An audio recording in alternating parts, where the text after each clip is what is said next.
Day 34 of our 60 days of basic networking. Let's do this! Unang-una, pag-usapan muna natin yung pinaka-fundamental concept ng tinatawag nating VLAN. Okay? So now, pag sinabi nating VLAN, we know that it's a virtual local area network. Okay? So, sabi ni Cisco, local area network din yan. Kaya lang, hindi siya bounded or hindi siya, kumbaga, fixed into a physical location. Kasi for example, you can have multiple VLANs segregated in different floors of a building. For example, nakakonect sila into managed switches, di ba? Pwede kang magpalipat-lipat ng VLANs. Or pwedeng yung mga empleyado, for example, ng sales, nasa first floor, second floor, third floor, they are on the same VLAN. So how does that happen? Because of virtual local area network. I'll show you and I'll explain to you later. Okay? Flat network versus VLANs. Now, alam natin na kapag sa flat network or dun sa switch environment, kumbaga, the switch behavior or the switch default behavior when it's kapag nakatanggap siya ng frame or request, ang default behavior niya is i-forward yung frame or request na yun sa lahat ng ports niya maliban kung saan niya ito natanggap. So, if you have a switch na merong 48 ports, so i-forward niya lahat yun sa 47 ports niya. Kung may nakakonect pa doon na ibang switch, po-forward din yun doon, and then so on and so forth. You get the point?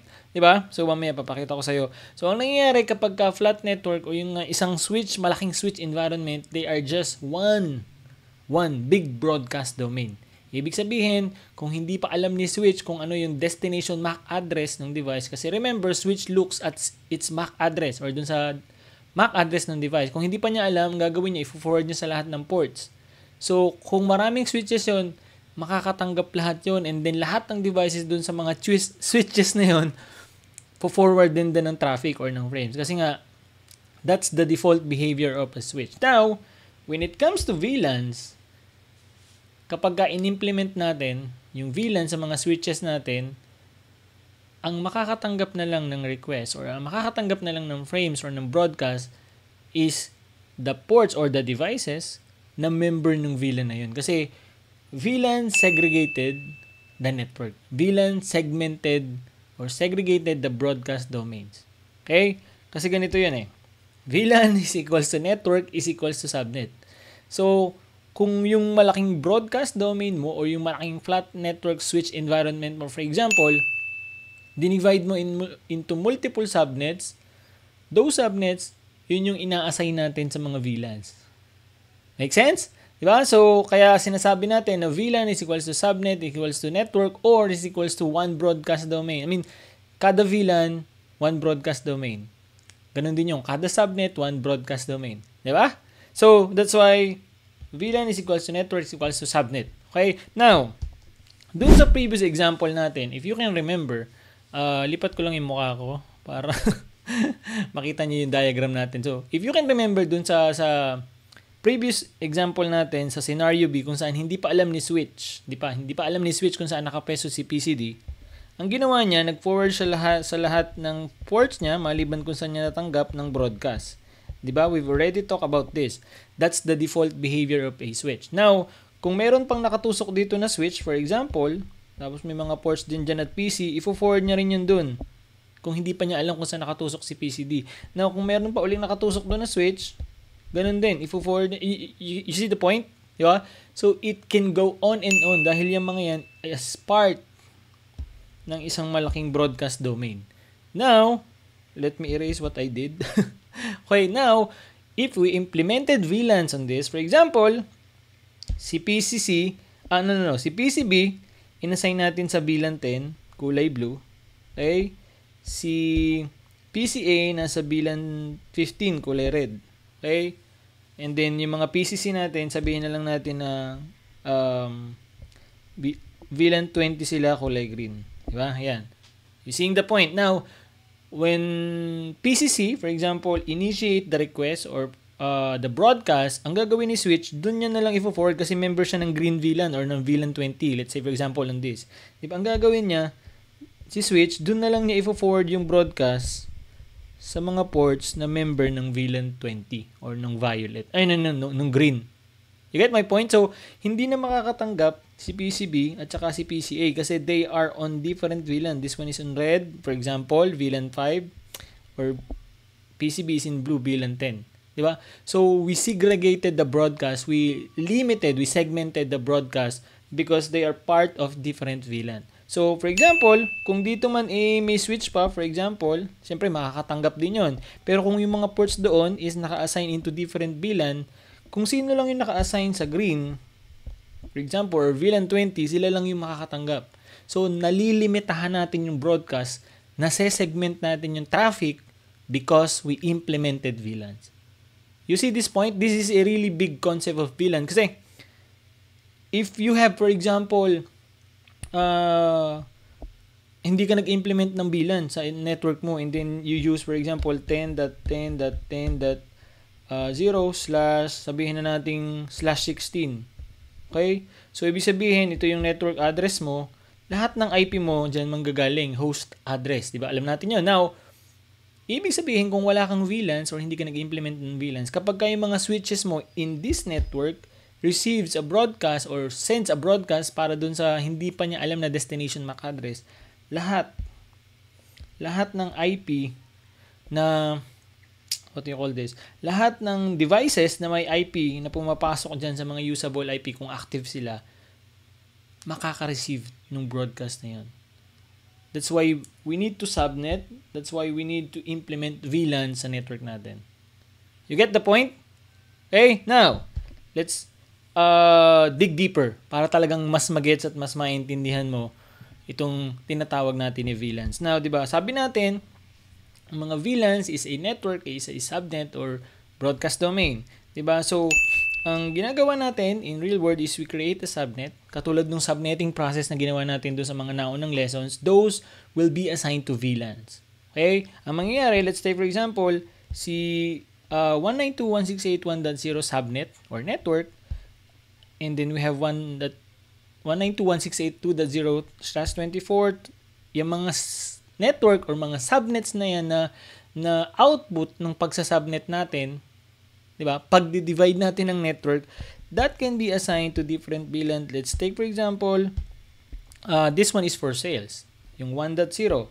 Okay? So, ibig sabihin, kapag ka nag-send ng broadcast, okay? Nag-send ng broadcast traffic or ng frame, yung switch natin, ang makakatanggap lang ng broadcast frame or traffic na yon is yung mga member ng 1.0/24 na network or subnet or VLANs. You get the point? So, hindi na makakatanggap itong mga to dahil that can be assigned to different VLANs or to different departments, for example. So, nalilimitahan natin, nase-segment natin yung traffic. Diba? Pero, you have to take note na ang mga ports ang ina-assign natin sa VLAN. Okay? So, for example, these ports. This is for sales. Okay? So, this will be for sales. So, ibig sabihin, yung mga nakatusok dyan na devices, yung mga nakatusok dito na devices, for example, ang makukuha niyang IP will coming from this one. Kasi naka-assign sila sa sales VLAN. Now, let's take for example, itong nasa unang interfaces, inassign natin sa lahat. Yung mga ports na yun, inassign natin sa HR VLANs. Yung mga devices na nakatusok dyan, for example, yung mga PC, mga tablet, kung ano man, kung anong devices na ginagamit, ang makukuha nilang subnet or makukuha nilang IP is from the HR VLAN. Kung sa HR VLAN natin sila ina-assign. You get the point? Diba? So, kahit nasa isang switch lang yung mga yan, remember ha, kita nyo ba? So, kahit nasa isang switch lang yung mga yan, magkaiba sila ng VLAN. So, they will not be able to communicate.